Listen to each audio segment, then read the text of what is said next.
topics and opinions expressed on the following show are solely those of the hosts and their guests and not those of W4WN Radio, its employees, or affiliates. We make no recommendations or endorsements for radio show programs, services, or products mentioned on air or on our web.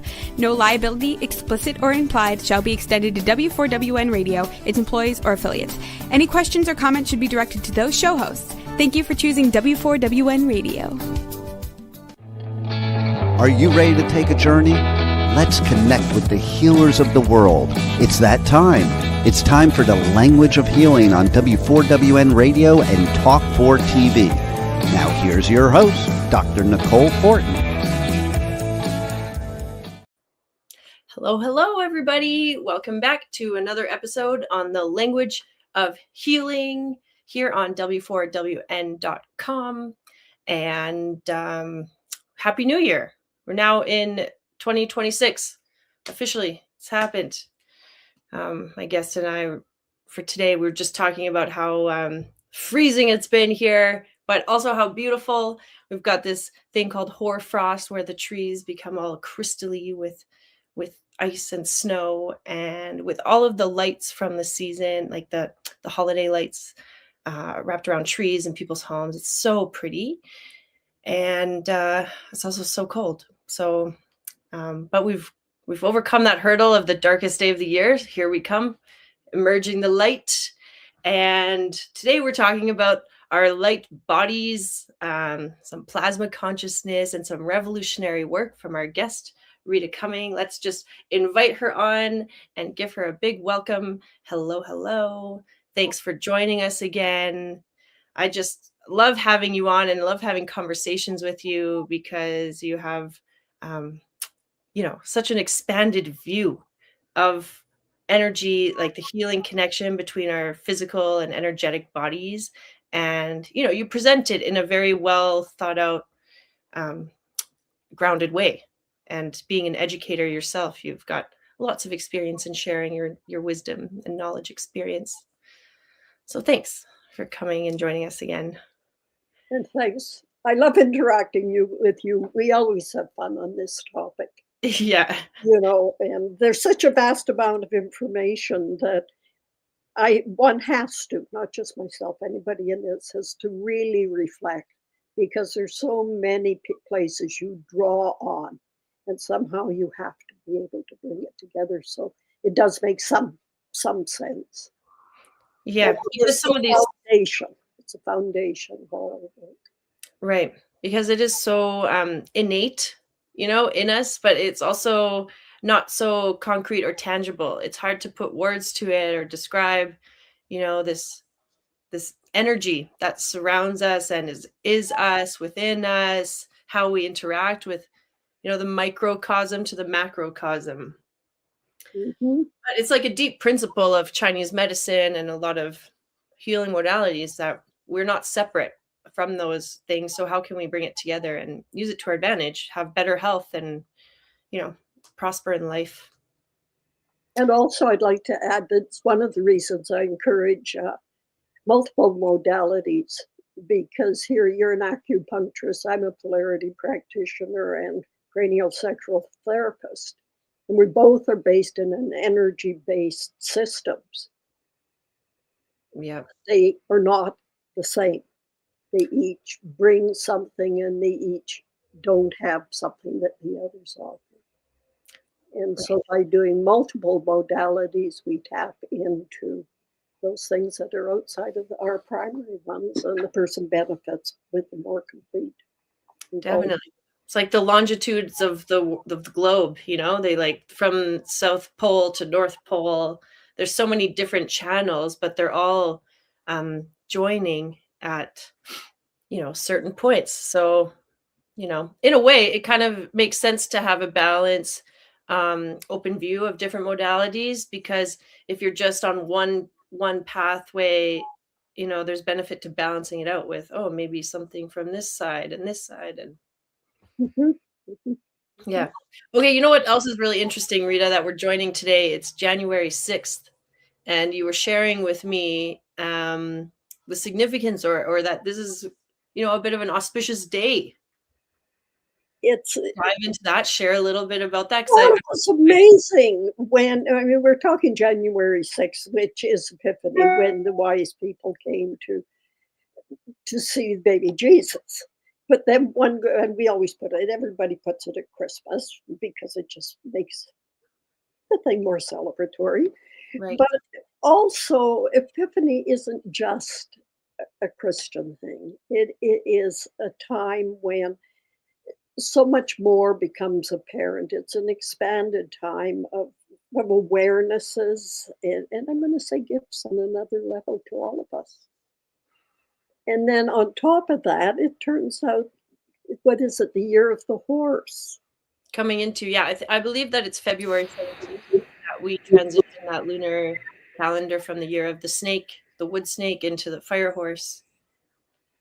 So we still have a bit more time to shed and transform and then rebirth and, emerge, gallop into something great. Mm-hmm. And yet the bulk of the year is going to have all of it. Right. Yeah. The bulk of the year. Yes. Yeah. And I think it's going to be a year of profound change. For profound change. Yeah. Worldwide. On many, many, many levels. On which levels? Well, I'm thinking politically for one thing. Yes. And in order for us to go forward, we're going to have to draw on, we're going to have to stay grounded, centered, and elevated. We can't go digging holes, and we can't become space cadets. We can't be busy projecting out here, there, and everywhere, which may not be valid, or we have a right to do. So basically, we have to stay grounded and centered and elevated to function what's coming. Mm-hmm. As individuals, as individual people.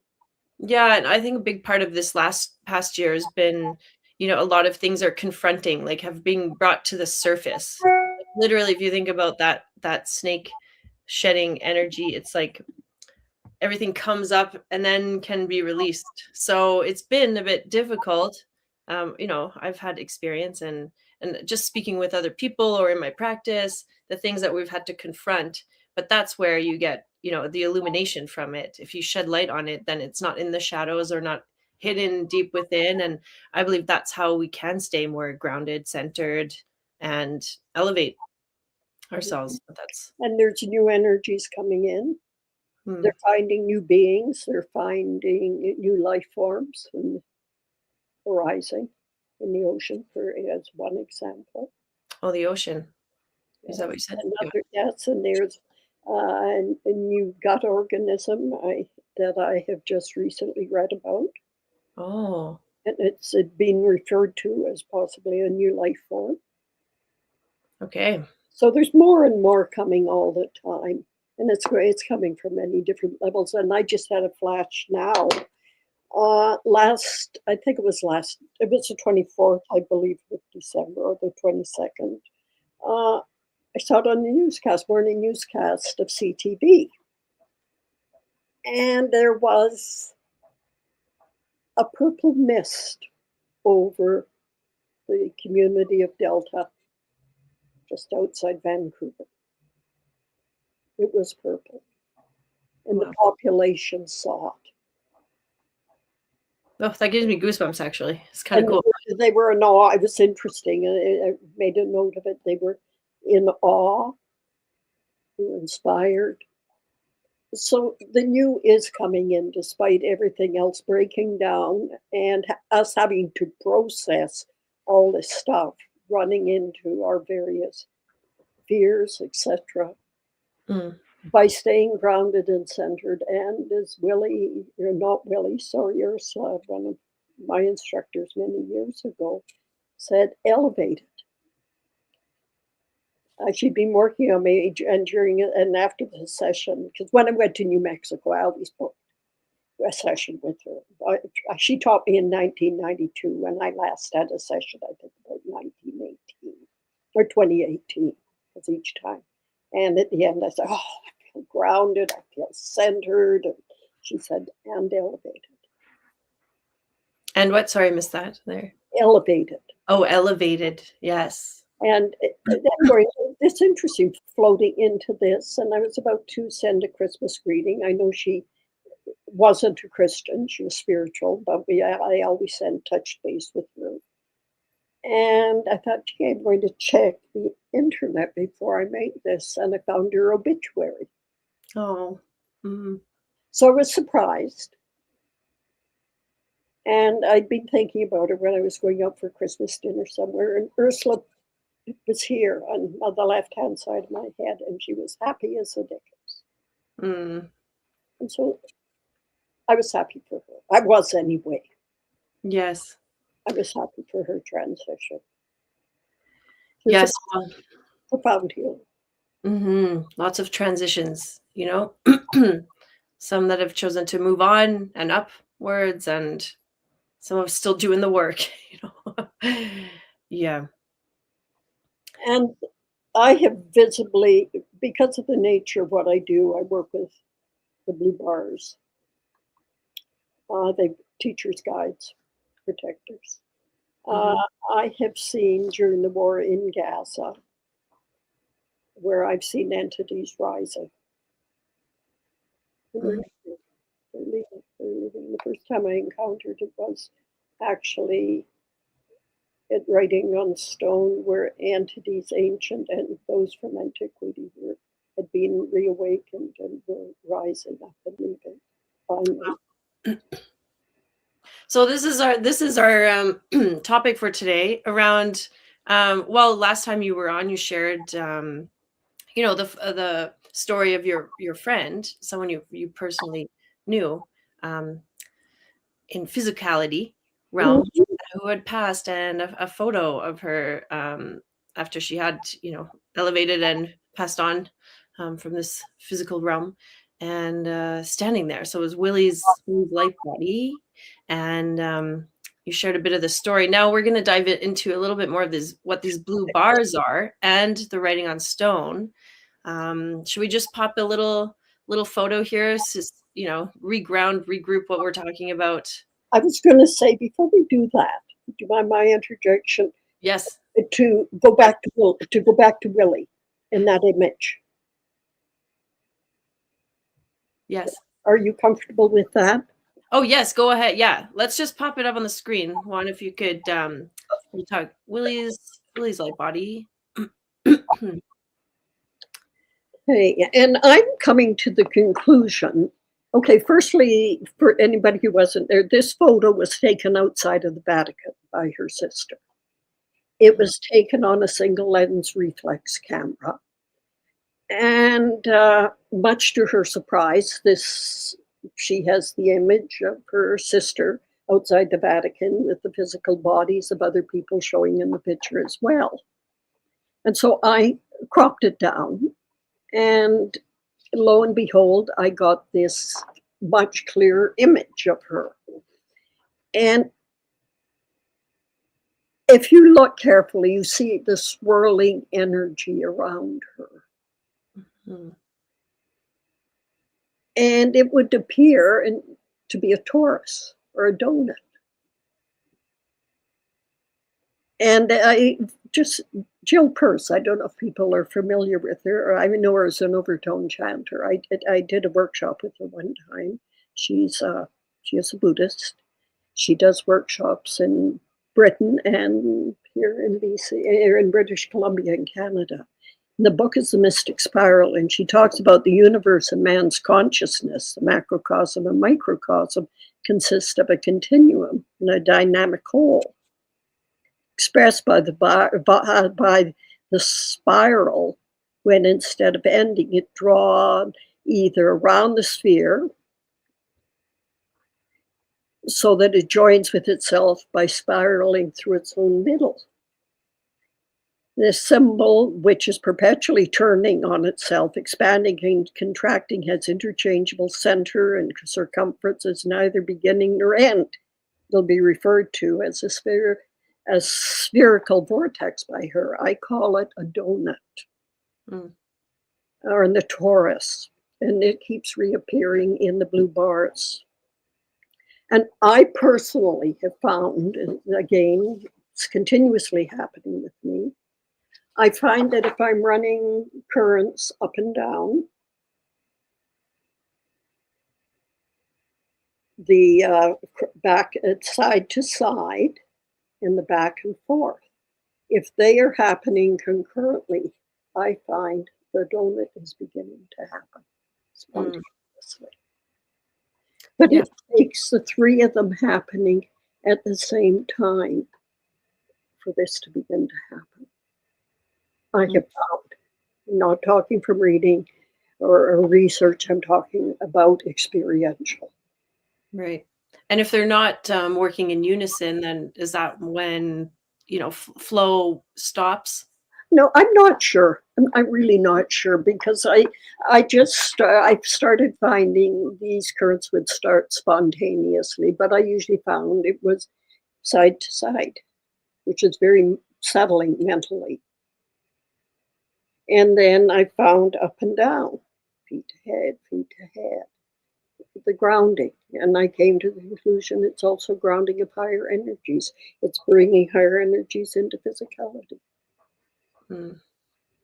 Amazing. And the back and forth, the vitality that we talk about in the spiral energies. So I was individually using them as they had started to happen a bit spontaneously. And this, I think, was yesterday or this morning, this started to happen in unison. And then I began to find the current spiral. And that's to me like evolution. You know how we're even in the universe, we're spinning, but we're also, ascending, and yeah, it's cool. Yeah, no, it is very cool. And I find it is the way this whole spiraling part is, or spinning part is new, the donut part for me, that it's happening. But no, I don't know where it was going.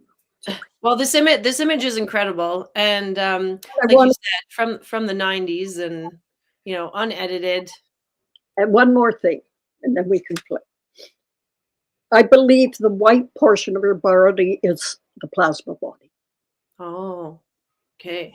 I've often said it's the energy body. We see the energy. I think I was wrong. Because the etheric body is seen as a bluish tone. Okay. And I believe that beneath this, or built into it, is the etheric body. The etheric body is is an aspect of the plasma body. The etheric being the closer, it's the one that interfaces with the physical, and it's through those energy centers, the chakras, that interface takes place. But also in other reading is that plasma apparently is throughout our whole body. Okay. Plasma is I've heard this term before, and there's lots of research around that. We'll dive into that shortly. Pause, note. Okay, do we want to see the expanded, like the picture of the full image? Maybe just for a little contrast? I think that would be a good idea. Yeah. The Vatican image. Yeah, just pop up that image of the Vatican. Yes, thank you, Juan. Yeah, and then you can see her just at the bottom there. That's so wild. Look at that. And then you can see the other physical bodies. You can see the physicality in the photo. Yeah, amazing. Just positioned right in the doorway, Wow. Yeah. So that's good. And then thank you. Yes, we'll remove that image then. And then speaking of plasma, and we had started on the blue code bars before I caused this little bit of a shift. I believe they're also plasma. Okay, so let's start just real basic. Well, that's probably not basic. Well, okay, just one quick thing is like, so we're talking about the layers. You've dropped like the etheric, like layer and templates, but we have our physicality body, right? So is that like the first level, and then we go up. Like we have more levels to our being. And that's the realm we're kind of diving into right now. Mm-hmm. The energetic does create the physical. Yeah, we talk about the physical, the etheric, the astral, the spiritual. Oh, I went too quickly, I guess, because it's physical, etheric, emotional. And then I saw Barbara Brennan put astral in, then the mental. Okay. Into the spiritual. Wow. Okay, so just for reference, those are the kind of the levels of energy we're talking about, or the levels of the body. And then how does this, say, Willi's body, light body, connect to the blue bars? This is a new term. This is where, Rita Cumming, your revolutionary work is, I think taking is just such a contribution. It might be such a vast concept and, hard to grasp in a way, but you have experience with these. So everything's experiential with me, and I read around my experiences to try to explain them to myself. Yeah. Okay, that's basically it. And Willi's body basically is the spiritual and the unseen. Oh, mm-hmm. That's basically where the gist is, and then the pursuit of knowledge. And it's just led from here to there to here to another place, and there's always new information coming in. This new book on the plasma adds another whole dimension, and it has already started to shift my own perceptions, because now I'm talking of Willi's body as a plasma body. Mm-hmm. Okay, and what is the plasma? What is that plasma consciousness? Well, apparently, and neither of us are real scientists here. No, but I see that it seems to be everything. That is light, right? It's like the bioplasmic. We go on. Because you see these plasma TVs and stuff. What? That's part of it. Yeah. When the TV's on, you have the plasma. This is what they've stated. When it's off, it's invisible. Okay. Wow. Mm-hmm. And it's a ball lightning. And there's other aspects that it's everything. It appears to be everything. Except for dark matter.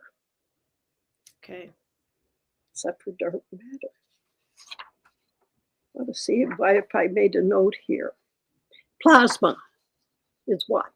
Is matter that is made of incomplete or partial atoms, known as ions, and much smaller than particles as protons and electrons. I'm not a scientist, but I think it's worth touching base. It's a fundamental building block of atomic matter. A plasma is the first state of matter out of which other states of matter originated. Nature began with plasma. Sometimes it's called the fourth state of matter, after solids, liquids, and gases, but finer than even gases. It's called the fifth element, as in polarity. We talk of earth, water, fire, air, and ether.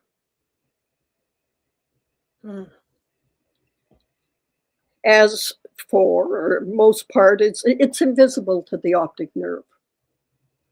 I see. It reminds me a little bit of chi, the concept of chi, because it is invisible. It's visible and invisible, and they, chi in its, I don't know, most loose form, can condense into physicality form. Yes. Things. I have an interesting quote here. I was thinking of you. Chinese philosophers, Taoism, never accepted dichotomy between matter and spirit. Right. Yeah, such a dichotomy is entirely a Western phenomenon. The Chinese have always gained the spirits were made of a very special rarefied kind of matter, like mist. Yes, You're exactly. better to articulate than I am Yeah. this area. Yeah, I love that. Yeah, because that is, the base of our medicine and how we diagnose and treat based on the state of the chi. Yes.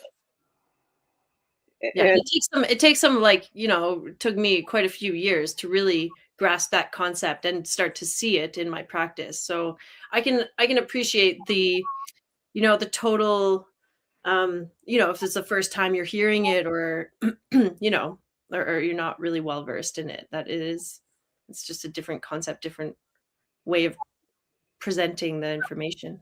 well, okay, yes, the scene And I and love when plasma comes into it, and then the side, where it's like a direct connection of like, oh, okay, if the Western world can give a name to it, well, then maybe there's the bridge is, continuously being supported. well, That they also feel it's a bridge between the religions, yes, all of them, yeah, and explaining and bringing together science and religion. And yeah, obviously, it brings in the whole spirituality as well. mhm, That whole connection. But when talking about the invisible, the physically, the mist. I think I related this in a class one time when I was out for lunch with, fortunately, two other people, and they were chatting away, and so I was sitting sort of as the observer, and all of one sudden one of them said, "Rita, you're disappearing." mhm. And the other one, and this is why I think the second person was important, said, "I saw you fading away." Wow. So there's an example of a physical presence, and yet that same physicality was becoming invisible. Wild. I've heard of this with some, yogis. I think it's like um I don't know, Yogananda or something speaks about the autobiography of a yogi. Have you read that book? And he talks about, I think this like the Golden Palace or something that one of his teachers, will come in from, pretty much nothing, and even trying to take a photograph of the physical body, like it wouldn't show. Unless it was meant to. And like, yeah, unless they're, yeah, exactly. Like Unless, Willi's light body. and like the blue bars. And the okay, and the blue bars, yes. So these are real. Yeah, whenever you're ready, we can show a little snippet of that Like because the blue bars, I never saw. It was captured by a uh, program, yeah, and then when I saw it, it was wow. And I went to the First Nations people down there, the Blackfoot, to share with the people at the park. yeah. So yeah, And what was there? What did they have to say about that? well, they were fascinated. They were just like me, just fascinated. There's lots. The sacred area is blocked off, and they maintain. Montana is just south of the area, and the Sweetgrass Hills of Montana are there, and they maintain that the entities, there's earth entities that live in and travel between the Montana and the Alberta, and that they do come out at night, and it is not safe to be in that area. It's fenced off because they maintain that nobody would survive it. Mm, yeah, fascinating. So yes, we're talking about the Writing on Stone Provincial Park in southern Alberta and how it extends into Montana. It's yeah. So I didn't realize that there are some places that are The park itself doesn't go into Montana. yeah, right. It'll And have a different it'll have a different name, sure. Um, yeah. There's quite a few sacred, sites like that that are, cautioned against being there, you know? And it's fascinating. well, I had an experience the other night too. Uh, I had been camping 2 years after the blue bars surfaced in September or June of 2007. If he wants to put the blue bars up, he can, by the way. Yeah, sure. Let's just see. Whenever you wish. Give a little And reference point. subsequent to that, I was camping with a friend, and the roadway lit. It was pitch black at night. And we'd been down to the washroom before going back to our campsite, and the whole roadway lit up. That would be plasma expressing itself. I realize that now. I can say that, and we could see it was black all around, and this whole roadway would have lit up. Back to our campsite, we just stood. We turned and looked, and behind all the hoodoos was all lit up. The whole back end, masses and masses of hoodoos, enormous, lit up. Well, okay, fine. It was an experience. We were comfortable with it. Obviously, we weren't jumping up and down with excitement. So someplace in our being, we had to be familiar with this concept. And the other night, all my work is inner work. I've traveled since 2007, and I work with the blue bars. I see the blue bars, the violet bars. I see all of this in the early morning hours. And the other night, I was back at that site, and the back of the hoodoos were lit up, and I realized I was on the road looking. And I realized I'm not to be in there when they express themselves in that way. And then I thought back to the sacred area into Montana, that again, not to be in. And I realized that probably I really am not supposed to be there. It might not be safe for me for reasons that I can't express. Right. But just as the last time I said that there, Castanese talked about the known, the unknown, and the unknowable. And that in fact, there's times that we should not go into areas because in fact, there is a danger to be encountered. In the unknowables. In the unknowable. Yeah. We simply aren't to go there. Juan, could you just please put up that the image of the blue bars? So this was an image taken by Rita and the Writing on Stone, Provincial Park. And photos of the petroglyphs and stuff you took from there too. We don't have those with us, but yeah. Okay, why don't you explain and share a little bit about this? So I do see some blue lines there at the bottom. And I was amazed. And if you check, there seem to be like lines and dots. Okay. And this is beginning to show purple. This has become less, even the photograph has become less blue and more purple. And that happened in front of our faces when I took it down 2007 to show the Blackfoot. The whole area began to turn more violet, more purple in front of our faces on the computer. It's an interesting phenomenon. And recently I have seen these blue bars over this particular, I call it the blue bar rock face now, and I have seen them, the blue bars at the base and the purple bars where these current blue bars are. And in between there's a portal. Yeah.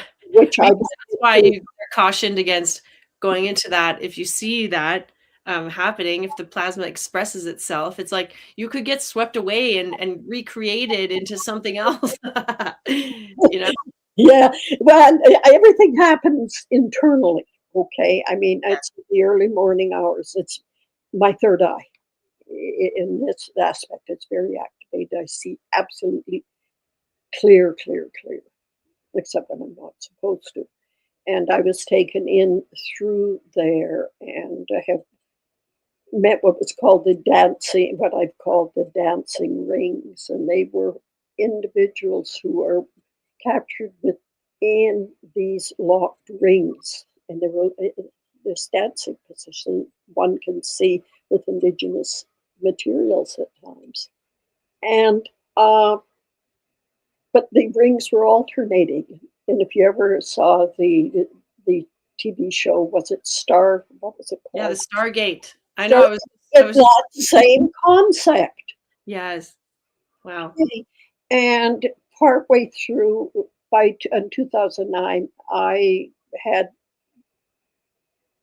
saw them released. I didn't see the releasing, but I saw them back in the other area with the big rock face where the lights were dancing on top of the area. Mm. And subsequently, I've seen other entities who I would say were from times of antiquity. They were released, and I've seen their energies lifting up. I've seen two aspects, both energy lifting, but also what would appear to be, I'm going to use the word plasmoid beings. Nice. But I don't understand why they'd have been locked in, and maybe they weren't locked in as plasmoid. I don't know. We get into this whole area where I can't articulate it, and I'm not sure somebody could. Because Yeah, it's like the latest science fiction novel movie needs to be made. I mean, or maybe it already has been, we're already seeing this. And these entities rose, but after, because I was going back through the materials as preparing to talk with you on this, and I was given a glimpse of a massive celebration of, of, of people of that dancing, celebrating. It was as if people who were encapsulated were finally released. It was back to the time of antiquity, a long time before us, prehistoric. Shortly after that, there is more there, but after these events, the blue bars themselves floated off. I was seeing an overview of writing in stone, and the blue bars lifting and leaving. And I thought that the whole thing was over. But then, subsequently, over the years, I've been swept in the earth, in the water. I was pondering at the time of the Gulf oil spill in the States, about the fish, what was happening. And I was immediately swept into a portal, and they were going down deep, deep, deep, deep, deep into the waters. Is what I witnessed. And the next thing I witnessed was, and this was so strange to see and yet understandable because it was signaling. I saw benches and blackboards. We're back to school. And back to school. Yeah, and I preparing for the changes that are coming as Earth changes and climate change are happening. And I think in some ways, energetically or plasmically, we're all back to school. Yeah, the school of life, absolutely. Well, we do need to, learn or be open to new information and integrate that into, the next level of, humanity or consciousness or whatever, where, we're constantly evolving. Yes, and I have been taken through, and I've seen nuclear power plants, and I've seen warfare, current. I mean, we're talking that started in 2007, and here we are, 2025, 2026, and I still receive imagery that then I have to try to process. And I have seen the war. I have seen, now that I realize, is plasma flowing in, bringing in. I've seen helixes, blue code bars, numbers, letters, various forms, and they're without color except maybe something will flash, and then I'll see blue bar, or I'll see violet bar, or I'll see something yellow. And it's like just giving me the information that there's more to it than I'm just seeing the overlay of materials flowing into Earth. So what do the blue bars mean to you? For What's me, important about they're my guides. They're my teachers. They're my protectors. At one time, I was being pulled in an area, opened black area below blue bars. And there was a writhing entity laying on the ground outside, and all of a sudden, red code bars appeared, straddling it. And a red light slipped into the middle, and the entity settled and peace filled, and then they started to fill it. And so that was where the blue bars and the red bars were present together. And then when I went home, I was laying in bed and I awake. I believe I was actually awake, being pulled. I could feel my whole body being pulled, the inner part, my center being pulled out as if being sucked into something where I wasn't going. And the blue bars wrapped around me and pulled me back into alignment and safety. And for me, the blue bars they're my teachers, my guides, and my protectors. And I've also seen them pull my Oso puppy dog,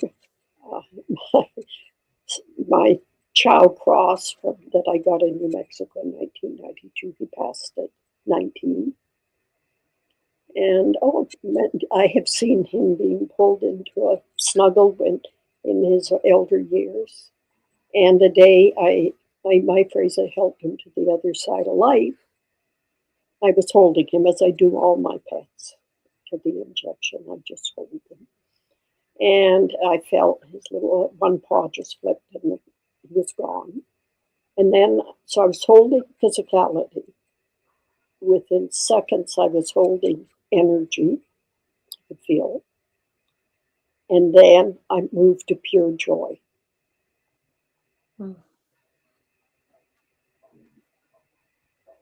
And so, yeah. Mm-hmm. Yeah, it is joyful to. I got a little pupper here. Say hi, Flora. Oh, miniature poodle? Yeah, well, she's. I think she's a poodle crossed with a Shih Tzu. She's so sweet. Hello, you. I had miniature poodles for years because my pure joy. Because of my dad's allergies and emphysema, and he could have a poodle. Yes. And yeah. Yeah. A poo pup. Yeah, they're not really shedding. They're hypoallergenic, right? That's why we got him. And then I had him for years after my dad passed. Oh, yeah. Well, are we done with this? Okay. Well, this is an amazing image. Should we just clear it out here? Or is it good? Is it helpful? Yeah. Oh, it's fine. Whatever. And so, but then you mentioned the red bars. Like, do you think that these are opposite forces? Are we getting into that now? No. Never thought they were opposite forces. I thought red bars were prehistoric. Okay. Were largely current. And now that I've seen one time again, seeing flowing into modern space, the blue bars and the red bars together. Okay. And have you always seen color like this? Like, because there are some people that can see sounds, or, they get a lot of information as, colors. I'll be working on people too, and they'll say, oh, wow, I see this most amazing, like, yellow light or purple light. I have that happen with many people, with any people getting more variety of things people get. Yes. But I think also all of this goes back to plasma. It's everything. It is what comes, I'm going to call it, it's the intermediary between, I'm going to say, the divine, and that will be my term, something, because even the material talks about there's something beyond the plasma. Right. on a more spiritual level. And the plasma's, I believe, carrying material from there in, where, and it is the mechanism that we are receiving, and we are part of it, our core, Right. all of it. And so when we leave, we also go back to plasma. All right, Rita, we're in our last 5 minutes of the show. Can you believe that? We can't be. I know. I know. So, I know it's not fair. Okay, so yeah, so I want to hear some of your final ideas and thoughts around it, and also what is important for us to know. Like, what difference does it make in our healing journey? I think just knowing that we're much bigger than we think we are, a part of something much bigger. We're loved. We're constantly receiving stuff, to trust, to have faith in whatever experience we're going on through, to ground, to center, to elevate, to stay in the core of our beings. And the mystery of it all. It's like, yeah, there's something a little bit hopeful about that there's something beyond this, that we're secure. to learn from. Something else just struck me to say.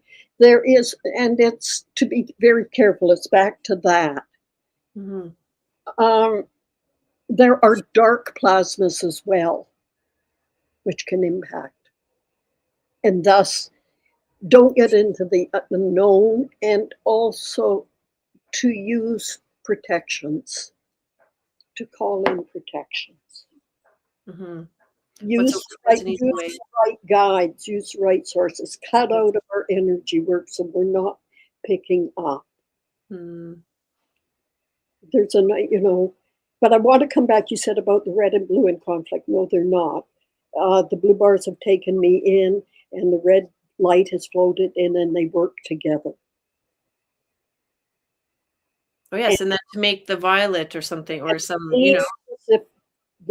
from that, a purple code bars are coming out. I have seen them on more than a couple of occasions. Yes. So I think we're moving towards that. But it's important, the red and blue are not in conflict, and there are dark plasmas, and they do impact people. There are people who are being impacted by dark plasmas and not the light plasmas that we are riding on and that we're counting on. But I think just know we're fundamentally, if we trust, and if we are crossing over, we're fine. We're fine. I was happy. We were happy when my mom passed. My brother walked in and said, "Is she still there?" I said, "No, the group's took flight." He said, "Oh, good, Mom, I'm proud of you." Oh. We're fine. I knew that when my grandfather died. Now it's grade 5. I couldn't understand why people were crying. He was fine. Yes. He came back. Spoke to my mom. She couldn't turn over. She heard him. Celestial music. He said, "Louie, I'm fine. I'm good." Music, couldn't look at him because he possibly wasn't even visible. Music came. She was allowed to turn over. We're in good hands. Yes. Fascinating. I just love how it adds an extra element of, like, I don't know, it's kind of fun, I believe. This stuff a bit juices me up, through life, because there's so much more to explore. It's fast. Life is good, and it can be, even more fascinating. The fascination never ends. It never ends.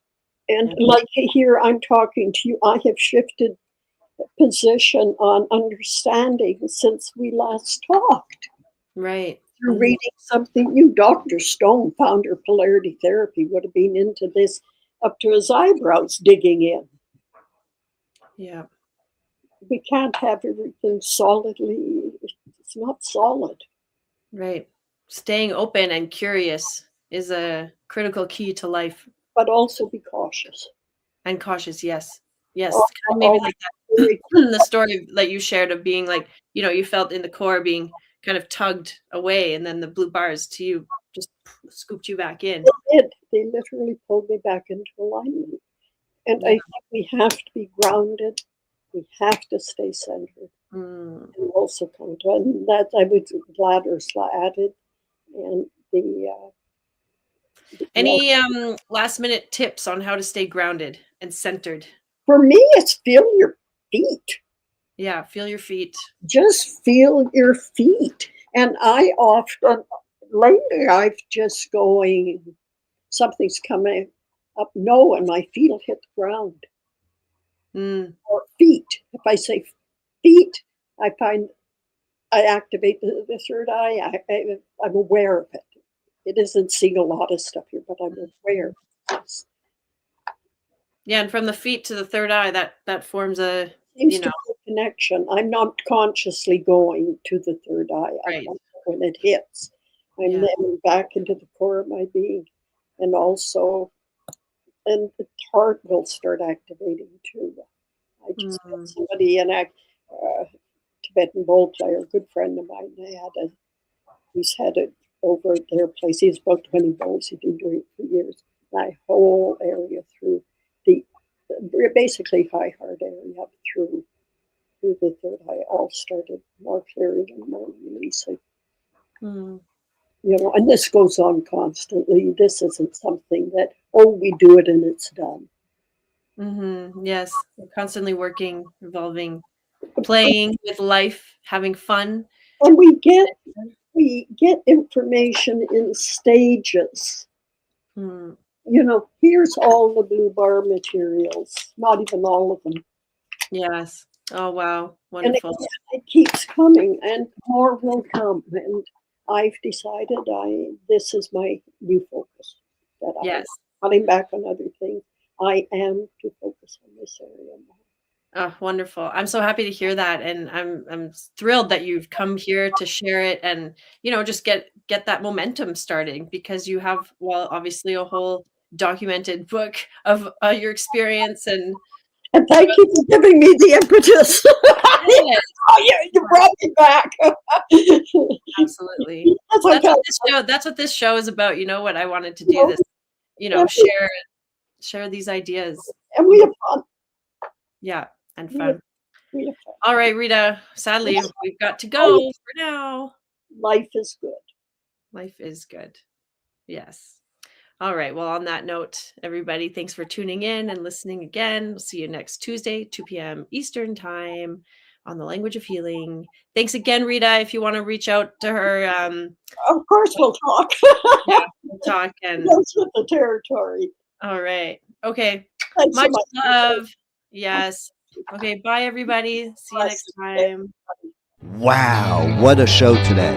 And the journey does not stop here. Come travel the world with Nicole every Tuesday at 2 p.m. Eastern Time as together we become more fluent in the language of healing on W4WN Radio and Talk4 TV. See you next week.